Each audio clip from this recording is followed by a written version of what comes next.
no nosso estúdio. Jerônimo, na área da cultura, nós apoiamos o Boi Manaus, a maior festa folclórica de todo o Norte e Nordeste brasileiro. Implantamos a Orquestra Sinfônica e resgatamos o Festival Folclórico. Eu queria que você explicasse para o eleitor que está em casa a sua proposta para a área de cultura. Não se pode falar em cultura se você não fala em educação. São coisas vinculadas. Hoje em dia você tem 250 mil alunos no ensino fundamental, na qual essas crianças hoje se alimentam com suco e bolacha. Será que você vai ter um futuro para essas crianças? Será que Manaus vai ser alguma coisa em relação a isso? Minha gente, a coisa mais fundamental se chama educação. A educação, você preserva a cultura, você dá valor à cultura. Se você hoje identificar Manaus como turismo em relação à cultura, você vai identificar que você está falando de uma das cidades mais caras do mundo. Você tem que criar eventos internacionais onde você consiga promover as atividades culturais da região em conjunto com atividades que realmente agregam valor a nível internacional. Só para você ter uma ideia, hoje se gasta mais ou menos quase 100 milhões por ano de promoção individual dos governantes. Por que razão não se gasta esse dinheiro para divulgar a cultura do Amazonas no exterior, para se divulgar o polo industrial do Amazonas no exterior, para se divulgar Manaus no exterior?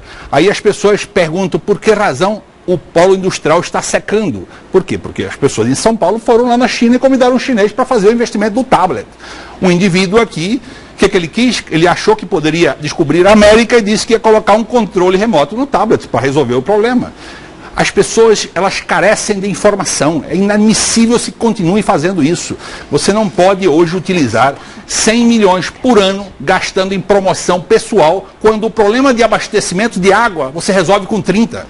Ou seja, todo ano um indivíduo gasta 60 a 100 milhões de reais com promoção pessoal e não gasta e não resolve o problema de água. Então o problema de água é um problema cultural, já leva mais de 20 anos. Você pergunte para a população. Seu tempo está estourado. Candidato, por favor, 1 minuto para a sua réplica. Pois não. Muito bem, são duas coisas distintas e obviamente que todos querem água.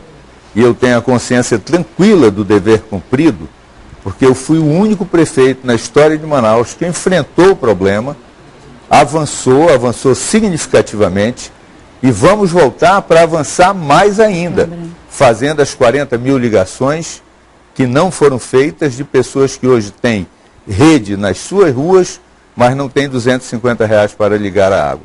Mas entrando na cultura, resgate do Boi Manaus, resgate do Festival Folclórico, o resgate da Orquestra Sinfônica, que foi abandonada pela atual administração, que permitiu que roubassem tudo, todos os instrumentos, inclusive depredassem totalmente o Parque 10 de Novembro, o antigo balneário da cidade, que foi inteiramente depredado. Vamos estimular o artista local para que ele possa fazer isso que você sugeriu. Bebendo água. Minha gente, o programa custou 360 milhões de reais, foi feito na Zona Leste. O problema não é de captação, o problema é de distribuição. E esse dinheiro ainda não foi pago, ele vai ser pago porque ele foi financiado pela Caixa Econômica. O problema é que a incapacidade dos indivíduos de entenderem o problema e a população que insiste em continuar com o mesmo grupo político que está há 50 anos administrando essa cidade e não resolve um simples problema de camelô no centro da cidade. Você tem um monte de pessoas que realmente não resolvem o problema na parte de captação de recursos do exterior para cá. Você não tem essas pessoas que estão administrando essa cidade, Serafim. Realmente, eu lhe digo sinceramente, eles não deveriam de continuar fazendo isto, porque eles são incapazes de fazer isto. É o que tem demonstrado historicamente o problema. Tá? Hoje em dia, para se resolver o problema da água, basta se cancelar o contrato e você assumir a responsabilidade, porque é um problema social muito grave. Muito obrigada, candidato.